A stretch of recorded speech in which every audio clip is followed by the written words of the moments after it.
വാർധയിലെ സേവാഗ്രാം സന്ദർശനം കഴിഞ്ഞ് ഞങ്ങൾ രാത്രി നാഗ്പൂരിൽ സ്റ്റേ ചെയ്തു. ഇതാണ് നാഗ്പൂരിലെ ജാൻസി സ്ക്വയർ. ഇവിടെ റാണി ലക്ഷ്മിബായിയുടെ പ്രതിമ കാണാം.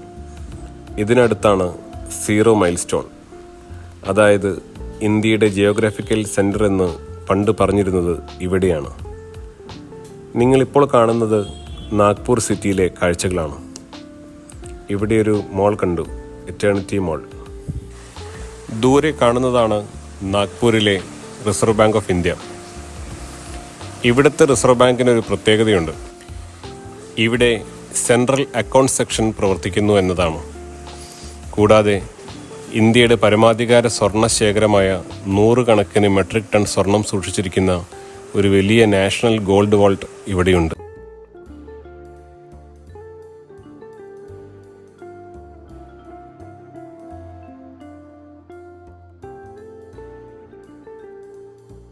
കാറിൻ്റെ മുകളിൽ ആകാശം പോലെ നീണ്ടുകിടക്കുന്ന നാഗ്പൂർ മെട്രോയുടെ പാലം. കൺമുന്നിൽ ഒരു മെട്രോ ട്രെയിൻ ഒഴുകി നീങ്ങുന്നു. സീതാപുൽദി മെട്രോ സ്റ്റേഷനാണ് ഈ കാണുന്നത്. ഇതാണ് നാഗ്പൂർ മെട്രോ ഫേസ് 1, ഓറഞ്ച് സിറ്റിയുടെ പുതിയ മുഖം. 2019 രാജ്യത്തിൻ്റെ പ്രധാനമന്ത്രി നരേന്ദ്രമോദിയാണ് ഇത് ഉദ്ഘാടനം ചെയ്തത്. അടുത്ത ദിവസം രാവിലെ യാത്ര തുടർന്നത് ഉത്തർപ്രദേശിലെ ഝാൻസി ജില്ലയിലേക്കായിരുന്നു. അതായത് മഹാരാഷ്ട്രയിലെ നാഗ്പൂരിൽ നിന്നും മധ്യപ്രദേശിലെ സാഗറിലൂടെ സഞ്ചരിച്ച് ഉത്തർപ്രദേശിലെ ഝാൻസിയിലെത്തുന്ന യാത്രയ്ക്ക് 600 കിലോമീറ്റർ ദൂരമുണ്ട്. ഈ ദിവസം ഞങ്ങൾ 3 സംസ്ഥാനങ്ങളിലൂടെയാണ് യാത്ര ചെയ്യുന്നത്. നഗര കാഴ്ചകളിൽ നിന്നും ഞങ്ങൾ NH44 പ്രവേശിച്ചു. NH44 ആണ് ഇന്ത്യയിലെ ഏറ്റവും നീളം കൂടിയ നാഷണൽ ഹൈവേ. 3745 കിലോമീറ്റർ ഉണ്ട്. കാശ്മീർ മുതൽ കന്യാകുമാരി വരെ ഇന്ത്യയുടെ നട്ടെല്ലായ ഹൈവേ. ഇതിലൂടെ നമ്മളിന്ന് പോകുന്നത് നാഗ്പൂരിൽ നിന്നും ഝാൻസി വരെയാണ്. 4 വരി ഹൈവേ, 2 വശവും കാട്. ഇന്നത്തെ ഞങ്ങളുടെ യാത്രയ്ക്കൊരു പ്രത്യേകതയുണ്ട്. എൻ്റെ പിറന്നാൾ ദിനത്തിലാണ് ഈ യാത്ര. കേരളത്തിന് പുറത്ത് എൻ്റെ ആദ്യ പിറന്നാൾ ദിനം, അതും കാടിന് നടുവിൽ വെച്ച് ഞങ്ങൾ സെലിബ്രേറ്റ് ചെയ്തു. ഇതിപ്പോൾ യാത്രക്കിടയിൽ വളരെ നിർണായകമായ മറ്റൊരു മുഹൂർത്തം ഉണ്ടെങ്കിൽ മച്ചാൻ്റെ ബർത്ത്ഡേ ആണ്. ബർത്ത്ഡേക്ക് ഞങ്ങൾക്ക് കേക്കൊക്കെ വാങ്ങി വെട്ടി കുറിക്കണം.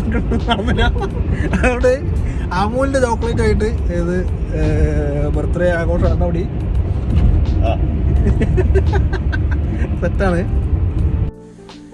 യാത്രയിൽ മനോഹരമായി തോന്നിയ ഒരു ഭാഗമാണ് പെഞ്ച് നാഷണൽ പാർക്കിന് മുകളിലൂടെയുള്ള ഒരു 16 കിലോമീറ്റർ എലിവേറ്റഡ് ഹൈവേ. താഴെ മൃഗങ്ങൾക്ക് യാതൊരു ബുദ്ധിമുട്ടുമില്ലാതെ സ്വൈര്യവിഹാരം നടത്തുവാനും മൃഗങ്ങൾ കയറി വരാതിരിക്കാൻ നെറ്റിട്ട് മനോഹരമായി സംരക്ഷിച്ച ഒരു ആകാശപാത. മധ്യപ്രദേശിലെ മൊഹ്ഗാവിനും ഗവാസയ്ക്കും ഇടയിലുള്ള പെഞ്ച് ടൈഗർ റിസർവ് ബഫർ സോണിലൂടെ കടന്നു പോകുന്ന 29 കിലോമീറ്റർ ദൈർഘ്യമുള്ള ഈ ഭാഗത്ത് ഇന്ത്യയിലെ ആദ്യത്തെ സൗണ്ട് പ്രൂഫ് ഹൈവേ കോറിഡോർ ഉൾപ്പെടുന്നു. വന്യജീവികളെ സംരക്ഷിക്കുന്നതിനായി 4 മീറ്റർ സ്റ്റീൽ മതിലുകൾ, ശബ്ദ തടസ്സങ്ങൾ, 14 അണ്ടർപാസുകൾ എന്നിവ ഇതിൽ ഉപയോഗിക്കുന്നു. പ്രത്യേക ശബ്ദ കുറയ്ക്കൽ പാനലുകൾ വാഹനങ്ങളുടെ ശബ്ദം വനത്തിൻ്റെ അടിത്തട്ടിലേക്ക് എത്തുന്നത് തടയുന്നു.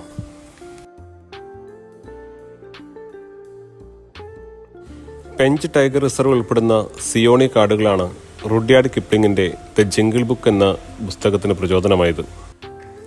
മൗഗ്ലി, ബഗീര, ഷേർഖാൻ ഒക്കെ ഇവിടുത്തെ കഥാപാത്രങ്ങളാണ്. ഹൈവേയുടെ നടുവിൽ വെയിലത്ത് പുകയുന്ന അലോണിയ ടോൾ പ്ലാസ.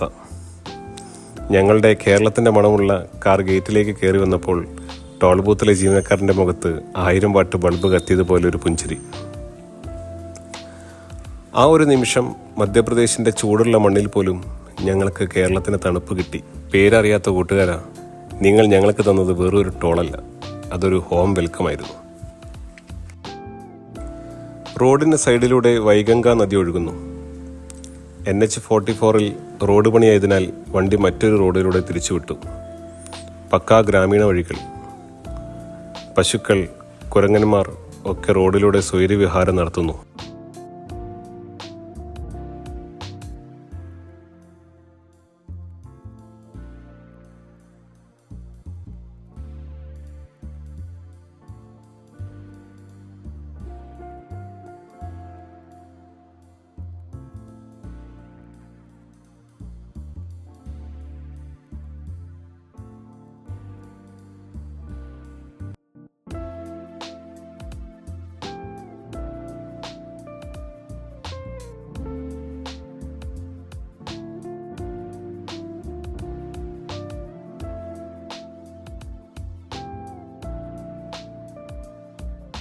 നമ്മൾ ഓൾ ഇന്ത്യ ട്രിപ്പ് പോകുന്നത് അനുഭവങ്ങൾക്കും ഓർമ്മയ്ക്കും പുസ്തകങ്ങളിൽ പഠിച്ച ഇന്ത്യയെ നേരിൽ തൊട്ടറിയുവാനും വേണ്ടിയാണ്.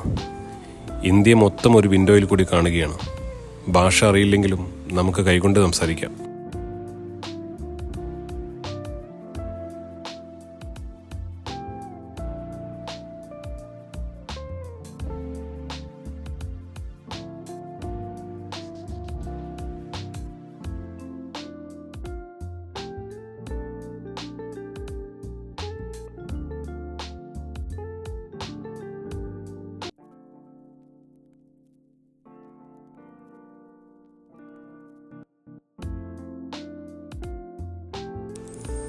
വഴിയിൽ ഇടയ്ക്കിടയ്ക്ക് ഇങ്ങനെ ലോറി ചേട്ടന്മാരെ കാണും. വളരെ പതുക്കെയായിരിക്കും ഇവരുടെ യാത്ര. പല വാഹനങ്ങളും അനങ്ങാതെ നിൽക്കുന്ന പോലെ തോന്നും.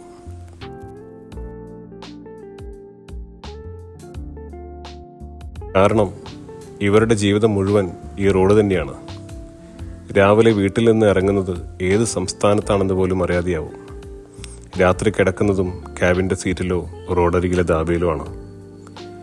NH44-ൽ നമ്മളൊരു ഫോട്ടോ എടുക്കാൻ നിർത്തുമ്പോൾ അവർക്ക് ആ നിർത്തൽ പോലും ഒരു ആഡംബരമാണ്. കാരണം സമയം എന്നത് അവർക്ക് ഡീസലും ടാർഗറ്റും വീട്ടിലേക്ക് അയക്കാനുള്ള പണവുമാണ്. വണ്ടിയുടെ പുറത്ത് ഹോൺ ഓക്കെ പ്ലീസ് എന്ന് എഴുതി വെച്ചിട്ടുണ്ട്. പക്ഷേ അവരുടെ മനസ്സിലെപ്പോഴും ഫാമിലി ഓക്കെ പ്ലീസ് എന്നായിരിക്കും.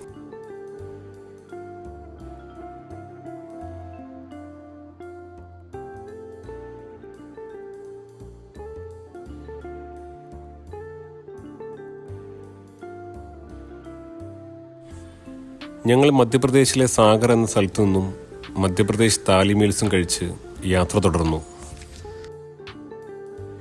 ഞങ്ങളുടെ വാഹനം ഉത്തർപ്രദേശിലേക്ക് പ്രവേശിച്ചതിന് ശേഷം നല്ല മഴയായിരുന്നു.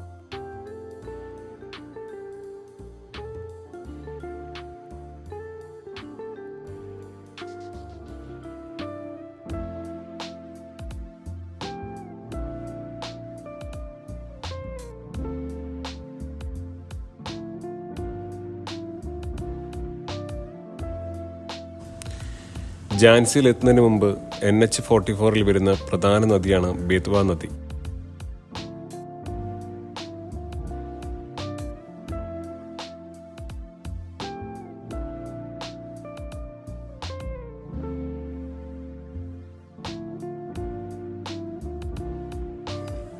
രാത്രിയോടെ ഝാൻസിയിലെത്തി. അടുത്ത ദിവസം ഝാൻസി കോട്ട സന്ദർശിക്കാനുള്ളതാണ്. ഝാൻസി കോട്ടയിൽ കണ്ടതെല്ലാം അടുത്ത വീഡിയോയിൽ പറയാം.